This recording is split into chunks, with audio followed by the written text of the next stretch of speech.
Hey, it's the DDUK VPet Championship 2025. I mean, it's not, this is like a few days after, but here I am there. Yes, I was running a repair shop at the DDUK VPet Championship. I had a few people book in for repairs, and I filmed what I was doing there because I just wanted to share it with you guys. It's not like my normal videos, it's just a bit more like an overview to document what I did on the day. But yeah, that's it. First up, what's been playing in the background up to this point is insert name here's Pendulum 20th. This one basically had damaged PCB. The speaker couldn't be soldered onto the board. If you remember from my PenOG video, it's quite similar to that. I knew I'd have to scratch off some of the board to reveal a contact point and solder the speaker back onto there. I'd never opened up a Pen 20th before, but it's almost, if not completely identical to the inside of a Pendulum Z. When I tried to glue tack the wires together, so okay. there might be some glue tack residue. That's fine, I'll give it a clean, I'll have a look. Thank you for the heads up. Insert name here explained to me that they'd used blue tack to hold down the speaker, so I was kind of expecting to see that, that's fine. Oh, well there's no wires here. I must have spare wires. But what I was surprised to find was that there's no wires at all from the speaker to the board. Luckily I came prepared and that wasn't an issue, I had tons of spares. I got to the board and I removed the original solder, cleaned it up, tested to see if there were any contacts already exposed that I could solder the speaker to. There weren't. Soldered new wires onto the speaker. God, he wasn't kidding, there is blue tack residue here. Do you want to pat your brow like they do with surgeons? Yeah, you know in Harold and Kumar where he's just like, beautiful lips. And I checked the polarity just to make sure that I was soldering it in right. Scratched it up a bit. I checked the bit that I scratched up was actually working and conducting a current. Works. Hey, good job. I fluxed it up and soldered the speaker back on and it worked perfectly. Unfortunately, I just didn't record that part of me showing you that it worked. I wasn't quite sure how I wanted the video to go at this point, so I kind of wasn't sure what I was doing. Anyway, you just have to take my word for it. Next up was Oni Eclipse's DMC version 6, so it's a version 2 Digimon color shell with a pink border and buttons with a modified firmware to make it look like the elusive Digimon OG version 6. This had a speaker that needed resoldering. Wasn't a problem, just a simple resoldering job. You take it apart, line the wire up, and solder it back together. Then the moment of truth. It worked! I put it back together, and that's another satisfied customer. Oni. There you go, sir. Perfect, thank you so much. Then, another color device. Manny was looking for a Pendulum color shell swap with one of these beautiful Electric Days custom shells. You've seen me do a shell swap before. The process was pretty much the same here as with the Jawa's Junkyard metal shell.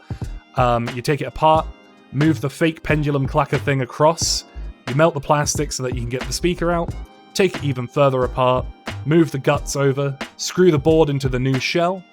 I tack the speaker down with some foam glue so that you don't have to melt the beautiful custom shell. I close it up and make sure that it's all working. Screw it back together, and bosh! One snazzy looking pendulum color. I have to say I'm super jealous of this one. It looks immense. I hope you're enjoying your new device, dude. This next device is an interesting one. It's Sakuya's Digivice toy. It was bought as a untested and non-functioning unit, so no one really knew what was wrong with it. I had no idea what to do with this one, and it was my longest job of the day. I tried some fresh batteries, and that didn't work. You know, wishful thinking.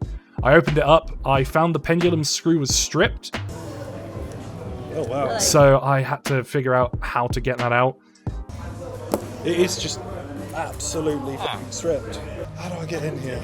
In the end, I got it out with a flathead screwdriver that was just too big for the screw. Aha! God, yeah. For the screw, I'm glad I got rid of you. I got to the front of the board and saw the capacitor was absolutely frazzled. Oh my god. Yeah, this capacitor is like rusted to shit. The video doesn't show it off too well, but trust me, the solder and the legs of the capacitor were completely brown around the edges. It just looked like it was rusty or fried or something similar. I tried cleaning it, but eventually, in the end, I decided the best thing to do would be to replace it, which I don't do here. I do a little bit later on after testing some other things. Shot in the dark. Any chance you can fix the clip? I might not be able to fix it, but I do have replacements. Midway through the repair, someone did come up, actually, to ask if I could fix the keychain clip on their device. I just replaced it for them, since I have thousands of spares. It's not worth trying to fix a tiny little metal spring when you can just hand another one out. Back to business. Before I replaced the capacitor, I got the old crystal oscillator off the board and cleaned up the area. I put on a new one. This one I took from a fresh GM20F board that I wasn't using, but that didn't seem to fix the abundant issues with this device either. Here I am testing the old capacitor that I said I'd replaced. It's just not providing great readings. It felt too low and too slow for a capacitor, so I replaced that, as I mentioned before. I tested the polarity to ensure I was putting it the right way around, and I soldered it onto the board. Still, no dice. Then, disaster struck. Oh, whoops. I spilt my isopropyl onto my mat. It wasn't a huge amount, and it's not really that much of a disaster, but if you see a stain on my mat in future videos, that's why. After having the device open and closed, cleaning every pin and connector I could think of, I took my last Hail Mary and decided to test each individual capacitor, resistor, and diode on the board. I know you shouldn't really test these things while they're in the circuit, but I've got a pretty good idea as to what they should be showing, and while most of them are okay, some were looking a little worse for wear. Specifically the diodes at the top of the board. They just weren't giving any reading at all, and I didn't have spares with me that day. I think the diodes are fucked. Really? Yeah, these little orange bits. You fix the diode. I don't have any spare replacement diodes. Diodes are quick. It's literally the Two of board. them aren't giving a reading. Still, could be worse. A fresh new capacitor and oscillator were put in there, so if anything, it's a net positive. Just goes to show you can't fix all devices. Sometimes you gotta cut your losses. Always remember to find out what's wrong with something before you buy it, or at least get a decent price on it like this. I think this was only like £20. How are you getting on with that? Oh god, I think the diodes are fucked on it. Yeah. Yeah, these little orange diodes. Right. You're gonna have 1 out of every 10. Yeah.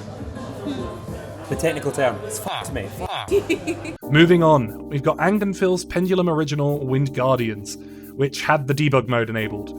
The debug mode basically means that whenever you press the C button on the device, it will speed through to the next event, such as pooping, calling, injury, sleep, or evolution. This happens when the two debug contacts are bridged on the board, and it's usually easy enough to fix.